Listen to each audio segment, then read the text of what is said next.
the divine souls. The last several days I've been explaining to you about the path of karma. Initially I mentioned that there are three paths to God: karma, jnana, and bhakti. And there's no fourth way of attaining God. So we have to understand which is the right path for us out of these three. So we've gone into quite a bit of detail, understanding that the path of karma on its own is incomplete. Because karma means doing good actions, which includes performing Vedic rituals, doing daily Vedic rites, doing occasional naimittik karma, like certain ceremonies that have to be performed at different stages of a person's life, doing prayashchitta karma, doing religious formalities, doing social good works, doing your family duty. All of this comes under this one area of good karma, or the path of karma. What is the outcome of that? The outcome of that is the attainment of swarg, which is temporary, and which does not give the attainment of divine bliss or freedom from Maya. Having gone to swarg, you enjoy, and then you come back here and start again. However, that is better than doing vikarma. Everything I explained, all of that is written in the Vedas like rules that you have to follow. You're either following the rules or you aren't. Those who follow the rules are rewarded by going to swarg or getting a better birth in their next life. And those who don't follow the rules, they're doing vikarma, pap. They're doing bad actions, so there has to be a punishment for bad actions, and that is going to narak and or getting a bad destiny in your next life or being born in the lower species. So we see that both karma and vikarma give binding results. Binding meaning, whether you do good actions or bad actions, you're still under Maya. You did good actions, you went to swarg. You did bad actions, you went to narak. Once your time elapses in either place, you come back here. Eventually you get another human birth, you do more karma, keep getting the results. So you're caught in this cycle of birth and death, bound to receive the results of your karma. So it means your karma is binding you. Obviously, bad actions bind you because you're bound to receive the punishment of that bad action. But even good actions are considered binding because a good action does not release you from Maya. And by performing a good action, you merely get a better destiny or go to the celestial abodes, which keeps you here in this cycle of birth and death. So from that point of view, both good actions and bad actions are considered to be the same. Although it's better to be good than bad, which is why the Vedas teach us to be good, to follow all those rules. But good actions alone do not result in God realization. So then I talked to you about Karma Yoga and Karma Sannyas.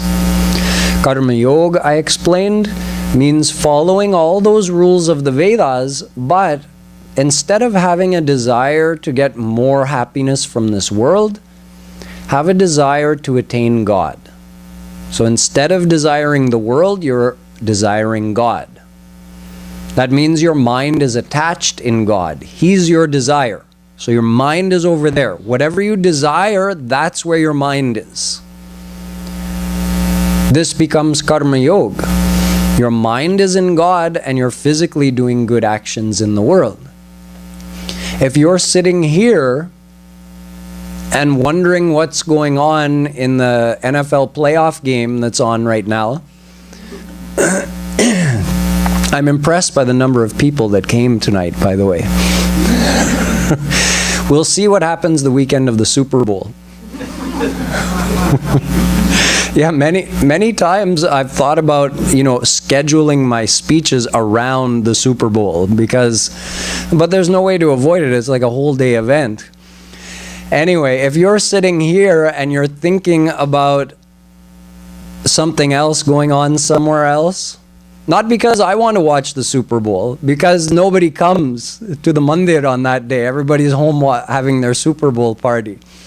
But if your mind is somewhere else, even if you're sitting in the mandir, it means that that's where you are, and that's the result that you're going to get. So if your mind is in God, even if you're performing good actions, those actions are no longer binding. This is Karma Yoga. Following all the do's and don'ts of the Vedas, doing family duties, worshipping formalities, good works in the society, all the daily and occasional requirements set forth by the Vedas. But your only desire is for God realization, so you will attain God because you're thinking of Him all the time. Etavaneva lokesmin punsam nishreyasodaya tivrena bhakti yogena mano mayarpitam sthiram. Bhagavatam. Kapil Bhagwan is saying to his mother, the highest duty of a human being is to immediately, tivrena, attach his mind in me. He's Bhagwan, he's an avatar of Bhagwan. So he's saying, surrender your mind to me, attach your mind to me quickly, tivrena, through bhakti. Again, I explained, bhakti is simply desiring God. Thinking of God is bhakti. Thinking of God with a desire to attain Him. So karma plus bhakti equals karma yoga. The bhakti part means your mind is in God. The karma part means you're physically doing good actions. So this is karma yoga, and this results in God realization. I also explained to you that karma sannyas, although it physically looks different, physically, karma sannyas appears like someone has simply abandoned all the rules and regulations of the Vedas. No family, no involvement in society, no Vedic rituals, no yajna, no nothing. It looks like he's become a vikarmi, but he hasn't. Why? Because his mind is in God all the time. So the karma sannyasi has his mind in God, but is not following all the injunctions, the rules and regulations of the Vedas. So he's not doing good karma, but he is doing bhakti. He's only remembering God. So he also receives the result of his attachment. He's attached to God, so he attains God. It means the karma sannyasi and the karma yogi both attain God. Both get freedom from Maya. Only their physical actions appear different. Which is why Shri Krishna told Arjun the karma yogi is better, because if someone imitates the actions of the karma yogi, he will at least become a karmi, whereas the one who imitates the actions of a karma sannyasi will become a vikarmi.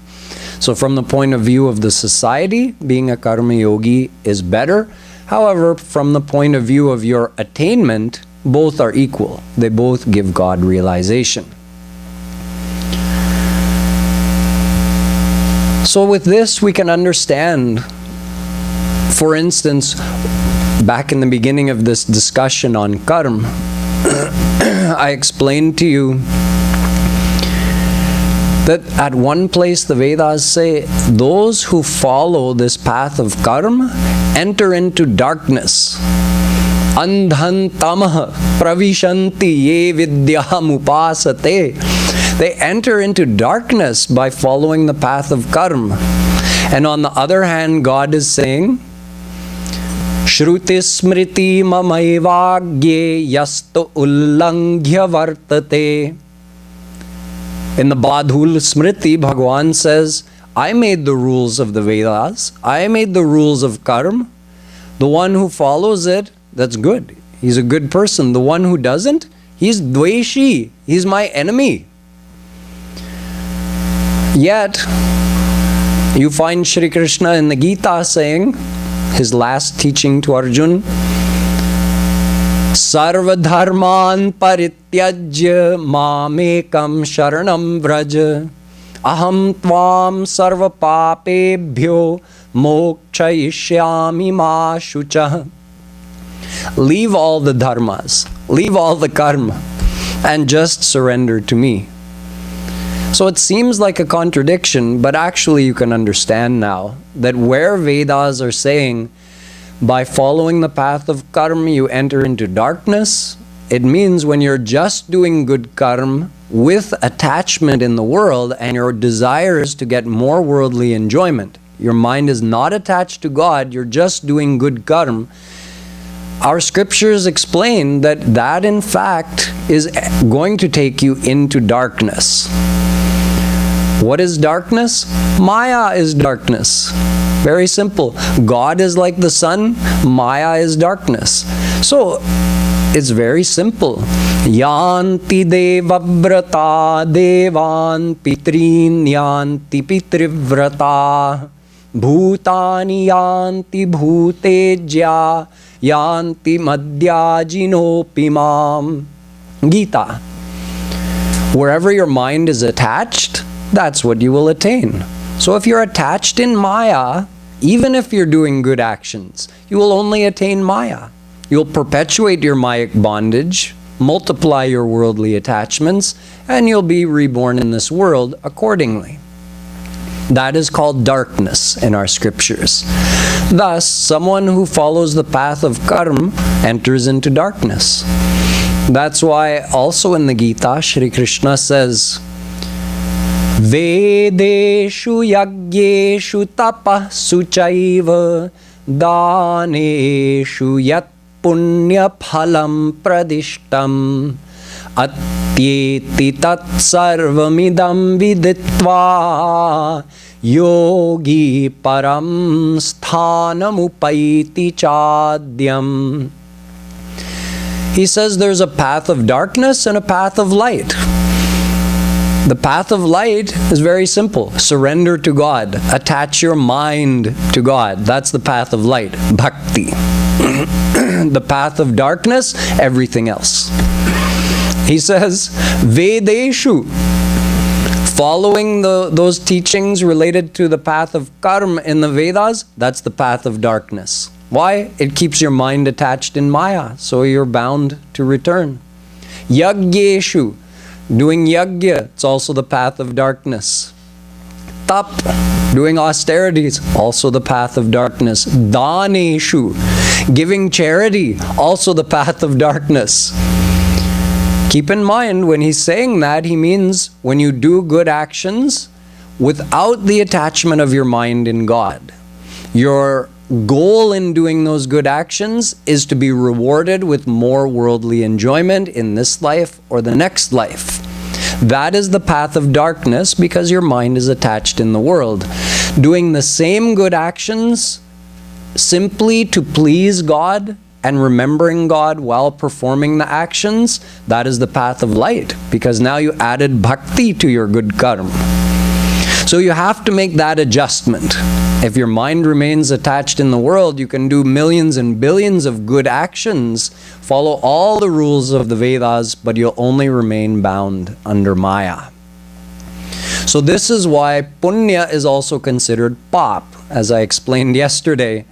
Both your punya and your pap has to be washed away in order for you to attain God. Punya is also binding because it was performed with attachment. If punya, good actions, are performed without attachment, they're not called punya. They're nothing. They're non-binding. They have no binding effect. And if they're performed with attachment to God, they result in God realization. This is the secret of karma revealed in the Gita. So this is why our Vedas tell us, Tena tyaktena bhunjitha magridha kasyas vidhanam. Keep your mind attached in God, but do your physical work in the world, understanding that none of this belongs to you. It's all like on loan.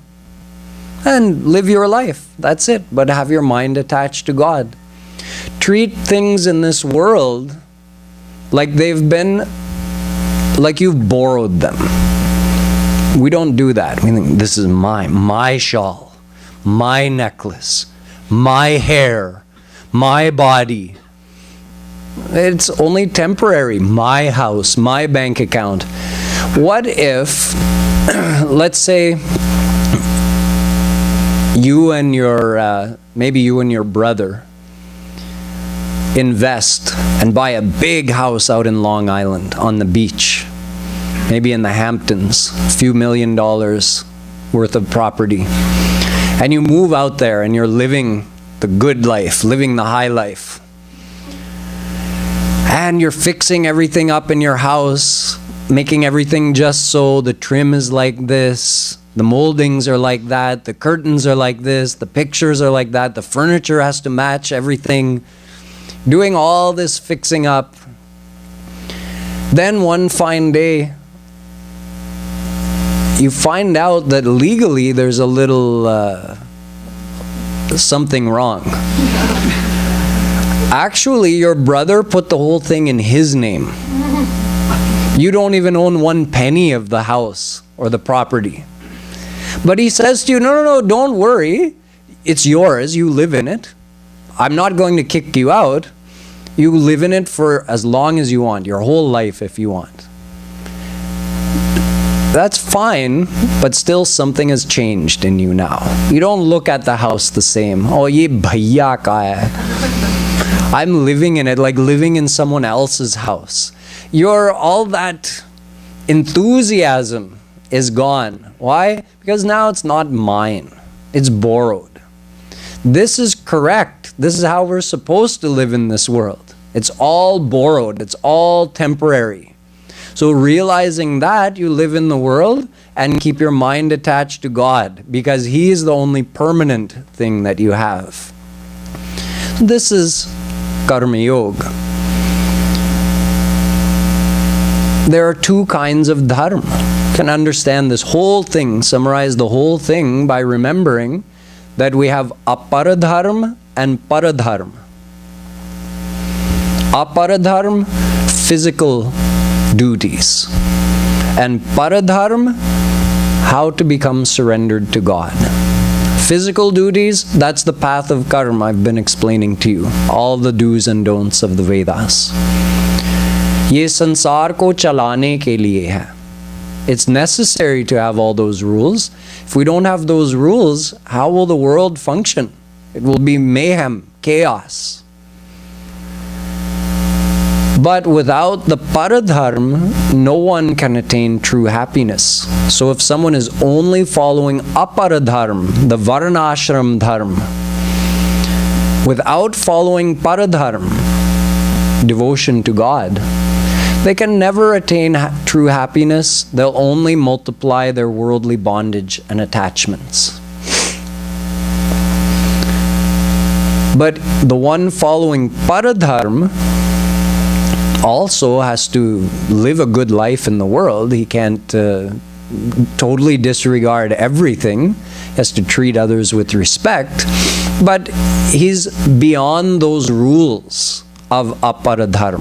As I explained yesterday, the karma yogi, he's not bound by the same rules, and he won't be punished for his mistakes in performing Vedic yajna or Vedic rituals. Whereas the karmi, because his attachment is in the world, he is held responsible and he's punished for his mistakes if he makes mistakes while doing any such rituals. Savai punsam paro dharmo yato bhaktiradhokshaje. Bhagavatam. What is paradharma? Whatever increases your devotion to God is paradharma. That's it. So paradharma means attaching your mind to God, and aparadharma are all the rules and regulations for living in the world. If you look at Prahlad, remember this was one of the examples I gave you, that Prahlad openly disobeyed his father. So here's a great saint, an example in history of a great saint and devotee of God who is openly disregarding the rules of the Vedas that a child is always supposed to obey his parents. But now you have the knowledge to understand why he did that. Because the rules of paradharma supersede the rules of aparadharma. Obeying your father is aparadharma. That's correct. But what if your father tells you to do something which contradicts the rules of paradharma? Remember, what are the rules of paradharma? Smartavyo satatam vishnur vismartavyo na jatuchit. Two rules. One, do, always remember God. One, don't, never forget God. Two rules in the paradharma, in bhakti. So if someone is, since Prahladji's father was giving him an instruction, ordering him not to do devotion to God, not to worship God, to think of him as God instead of Shri Krishna as Bhagwan. So that contradicted the rules of paradharma. Thus Prahlad was free to in fact disobey. It's kind of like, yes, there's a rule, but there's also a subsection. If, you have to follow this rule, however, in this circumstance, etc., etc., etc. So, the one following paradharma, of which there are very few in the world. How many people actually have as the aim of their life to attain God? Very few people. That's the marker. If someone is trying to attain God in this life and they're following the path of bhakti to do so, then they are following paradharma. Well, there's a very, very tiny percentage of people in the world who are actually following paradharma. But those who are, they enter that subsection of the rule. That subsection is for them that all these rules of aparadharma apply for as long as or for as far as they don't interfere with paradharma. Paradharma is supreme. So that's why Lakshman and Sita also said, "Oh Ram, you're lecturing us on the aparadharma, on the physical dharma, but we're following paradharma, so we're staying with you." That's it. Gopis went to Shri Krishna, leaving their families in the middle of the night, coming out of the house and going to do ras in the middle of the jungle. What is meeting with Shri Krishna?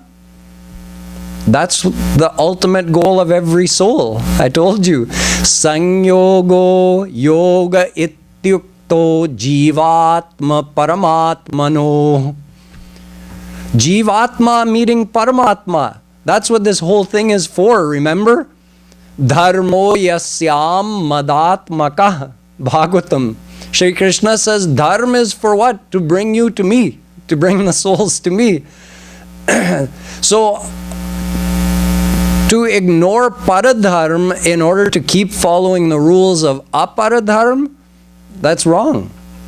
So the gopis were right. When Shri Krishna called, they should go to him. Jivatma meeting Paramatma. So you understand that these rules are here. They're only to get a person to a certain height and to make sure that the world is a harmonious and a harmonious place where people can live peacefully.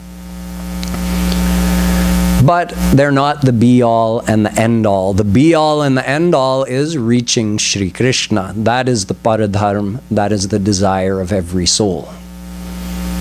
So this is why, as I explained yesterday, mannimittam kritam papam madharmaya cha kalpate mamanadritya dharmopi papam syan mat prabhavata. Padma Puran. If you try to follow all the rules of the Vedas so diligently that in order to do so you ignore devotion to God, that becomes pop. As I explained, your mind is still in the world, you're ignoring God and trying to do all the good actions, that's binding. But pop can become punya, like in the gopis' case. They seemingly ignored the rules of the Vedas. However, why did they do so? In order to get to Shri Krishna, in order to meet with Shri Krishna. So that pop becomes punya. And the Brahmins, the example I gave you of the Brahmins who said, to Shri Krishna's friends, get out of here. We don't care if Kanhaiya is hungry. We're doing a yagya. We have to follow these Vedic rituals. See, they're doing punya and it becomes pop because they're doing it while ignoring God. They forgot the whole reason why that's there.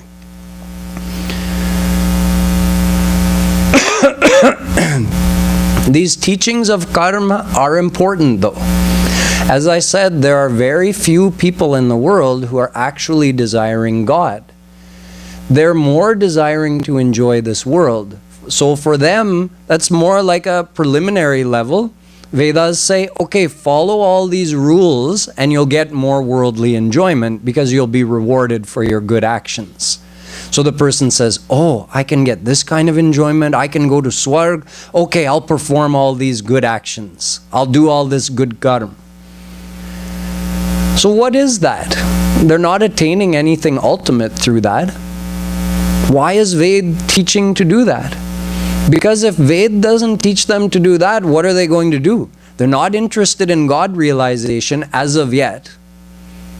So if Ved doesn't give them incentive to perform good actions, they'll just perform bad actions in order to try to fulfill their worldly desires. So that's why at the lowest level you have people ignoring the rules of the Vedas and simply trying to get more worldly pleasure with total disregard for their health or the well-being of others. At a higher level than that, you have those who still aren't desiring God. They only want this world. But at least they're willing to make the effort to do good actions in order to get more rewards in the form of worldly enjoyments. And the next level above that is the one who understands that even through good actions we can't find divine happiness.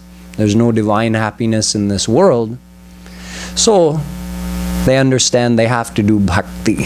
So they do bhakti, but they continue to live in the world, performing all the same good actions, but with no intention of receiving any kind of reward for it.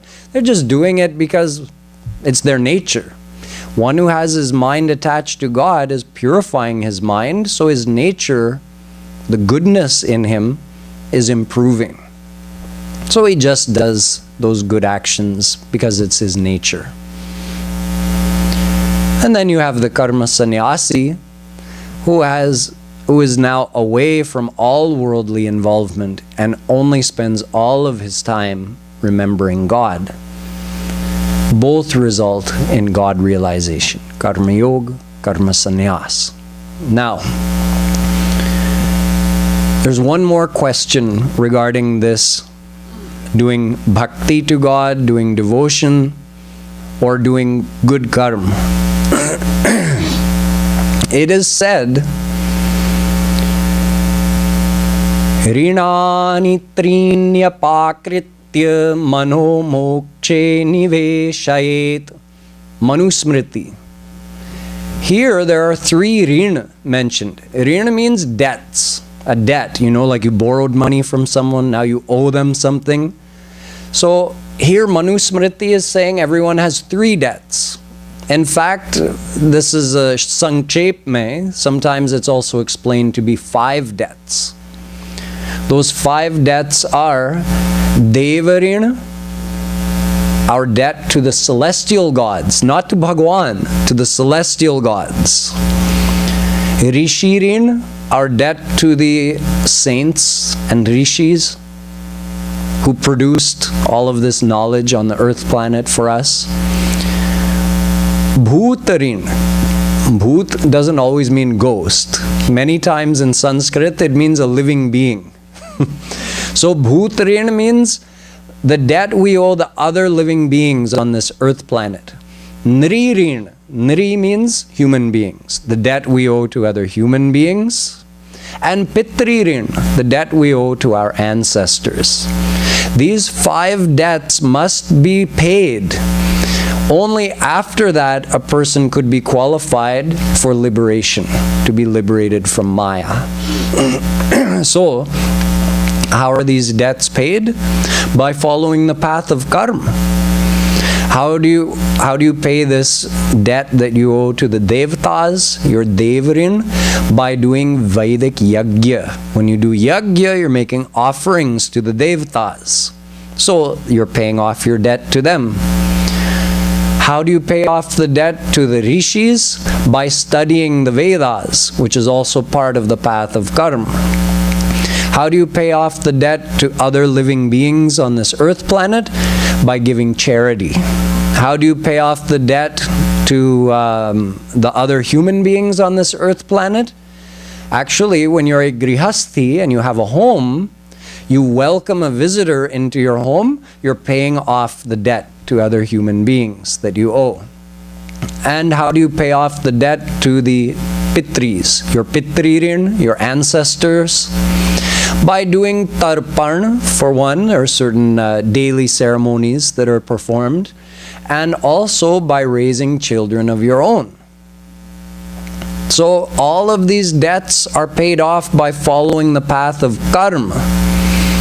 And here we're being told, oh no, it's okay, you don't have to do all of that if you're following the path of bhakti. Remember, it's the subsection.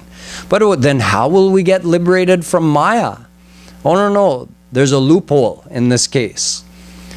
Devarshi bhutapta nrinam pitrinam nakinkaro nayamrini charajan sarvatmanaya sharanam sharanyam gato mukundam parihritya kartam. The one who is following bhakti, he's attaching his mind to God with a singular desire to attain God in this life and following the path of bhakti, he is freed from those 5 debts automatically. So that's the subsection in the law.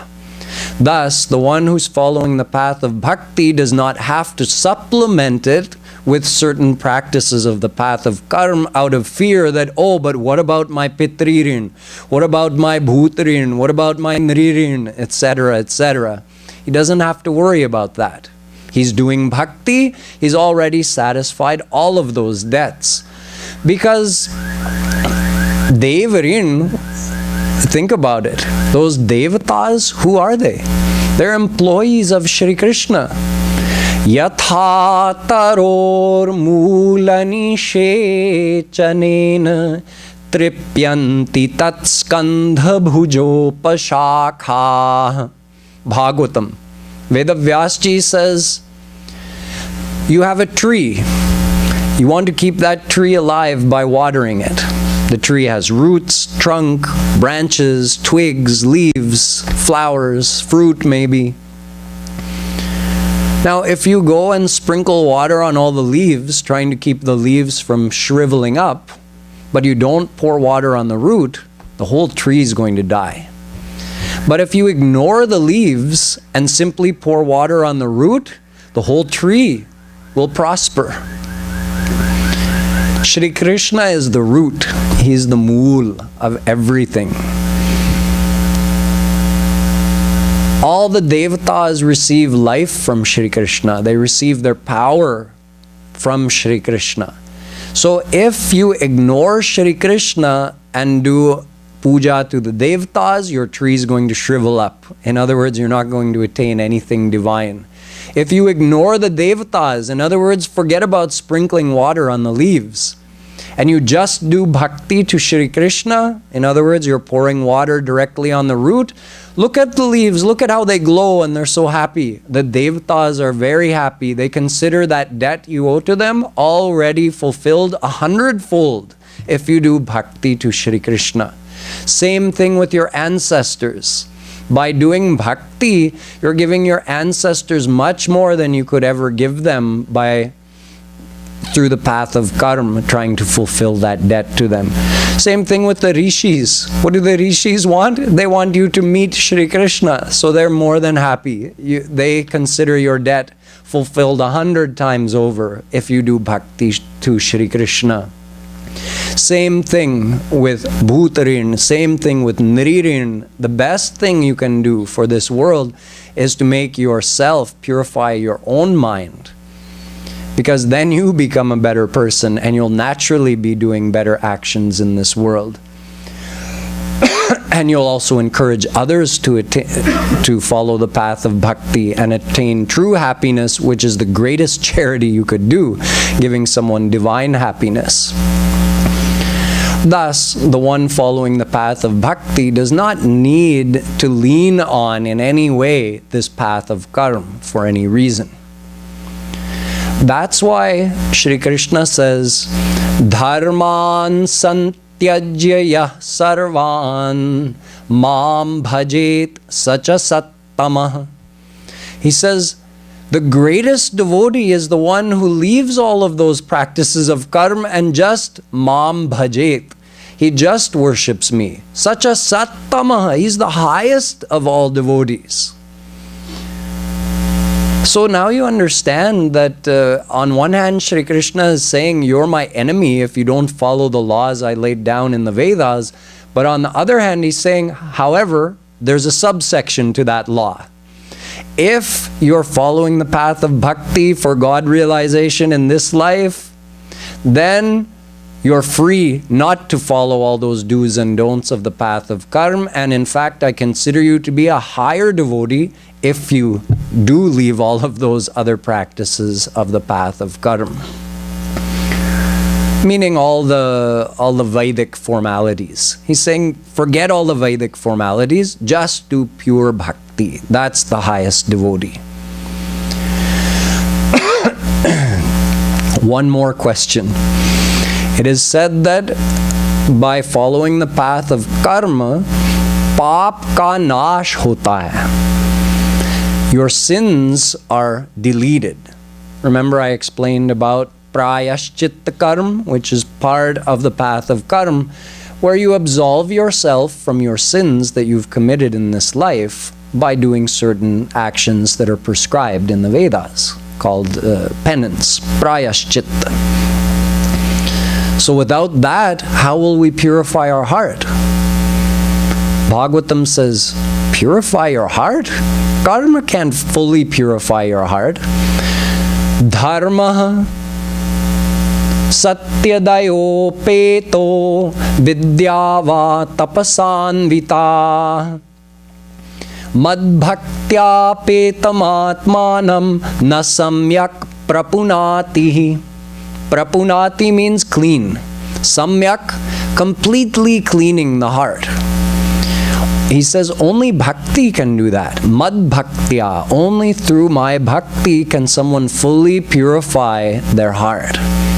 Dharma, satyadayo, it means following all the rules of karma with truthfulness and with daya, with a feeling of mercy and kindness, compassion towards other living beings. He says that's the highest form of dharma, and even that is powerless to fully purify your heart. Only bhakti can fully purify it. In the very next shlok, he says, Katham vinaro maharsham dravata va chetasa vina vinanandashru kalaya shuddhed bhaktya vinashaya. Shri Krishna is telling Uddhav this, that how could it be possible for someone to purify their heart unless they think of me, and while thinking of me, they get romaharsh. The hairs stand up on their neck, on their body. They get that excitement. Dravatava chetasa. Their heart melts when they think of me. and tears come. That melting of the heart, those tears in longing for Krishna, that is the only thing with the power to fully purify your heart. Shuddhayati hinantaratma Krishna padam bhoja bhakti mrite. Prabodh Sudhakar, even Shankaracharya says that no one can fully purify their heart without devotion to the lotus feet of Shri Krishna. Kechit kevalaya bhaktya vasudeva parayana agham dhunvanti kartsnyena niharamiva bhaskara. Bhagavatam. Bhakti is so powerful. That bhakti, Shri Krishna just said, when your heart melts for Him, when you cry tears for Him, that bhakti is so powerful that it can just make sins go bhasma. It vaporizes your sins. Like a morning mist in the summer. When the sun rises, what happens? Those droplets of the mist, they just evaporate. In the same way, bhakti has the power to devour all of your sins and eliminate them. But no other path, no other way has that power that bhakti does. Thus, you see that bhakti is the sar. Karma without bhakti keeps you under the bondage of Maya. Only by adding devotion to God can you attain God. Then it becomes karma yoga. That is the path to God. So although we say there are three paths to God, karma, jnana, and bhakti, however, karma on its own cannot take you to God. You have to add bhakti into it. Then when it becomes karma yoga, it can take you to God, otherwise not. It means the path of karma is dependent on bhakti. What about path number 2, the path of jnana? There's a lot said about jnana in this world and in our scriptures, and just like there were many seemingly there were many contradictions about the path of karma that we found in the different statements of our scriptures, you find the same thing with the path of jnana. On one hand, you have Vedas saying, Vijnana saratthiryastu manah pragrahavan nara sodhvana paramapnoti tad vishno paramam padam. Kathopanishad. Only when you get correct knowledge can you attain God. Knowledge, jnana. So it's praise for the path of jnana. Tameva viditvati mrityumeti nanya pantha vidyate yanaya. Shvetashvataropanishad. Only by knowing God can you cross this ocean of Maya and be free from birth and death forever. Only by knowing Him. Gyan se. Praise for the path of Gyan. Gita says, Jnani tvatmaiva me matam. Shri Krishna says, the Jnani is like my own soul. He's so dear to me.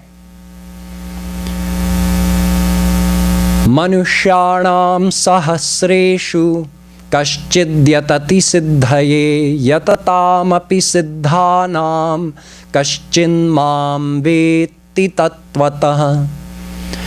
Out of thousands of people, rarely someone thinks of trying to know me, and out of all of those people, it's very rare for someone to succeed after thousands of lifetimes in actually knowing me. More praise for Gyan by Shri Krishna.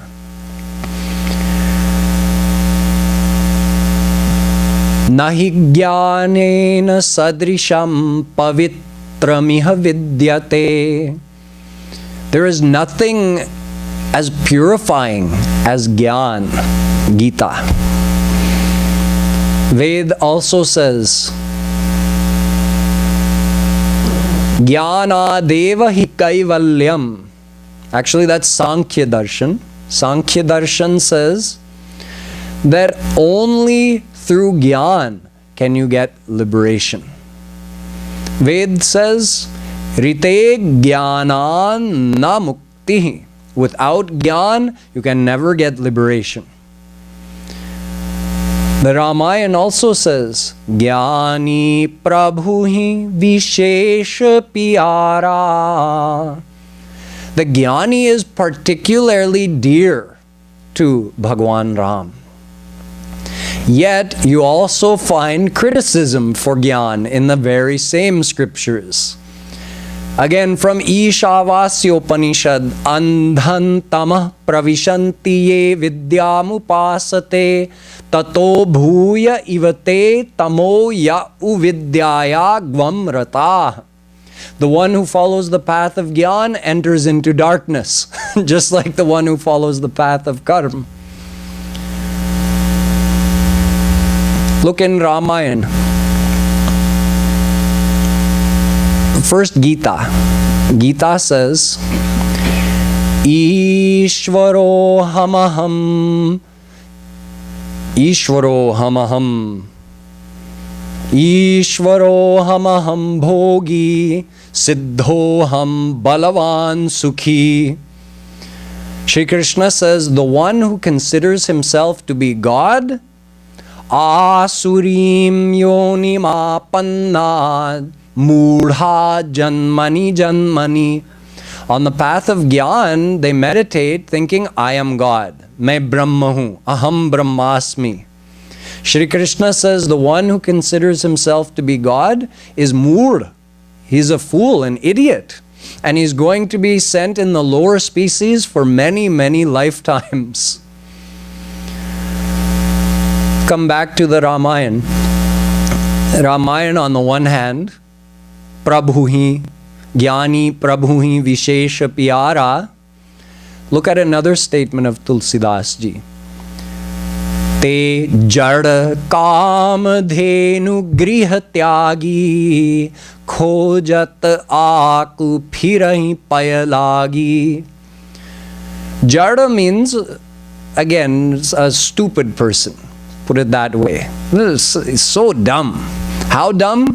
He has Kamadhenu at his own house, the celestial cow. Leaving her there, leaving her tied up at his house, he wanders out in the desert looking for the milkweed plant, which has a poisonous sap which looks like milk. What kind of a fool would do that? Tulsidas ji says, the Gyani who hopes to attain God without bhakti is such a fool. But the language goes on getting more and more strong. Te shat maha sindhu bina tarani peri par chahi jad karani. Now he says, such a Gyani is shat. He's a wicked person. But he doesn't stop there. Gyanavanta api sonar. He says, bhale hi o Gyani ho, he may have Gyan, but if he tries to attain Bhagwan without bhakti, Pashubinu puncha vishan, he's like an animal without horns or a tail. So it's like an argument. You know, the more heated the argument gets, the worse and worse the language gets. So Tulsidas is getting more and more angry with these Gyanis, it seems. So why do we have such contradictory statements about the path of Gyan in our scriptures? You can come back tomorrow and find out. Boliye Vrindavan Bihari Lal Ki Jai.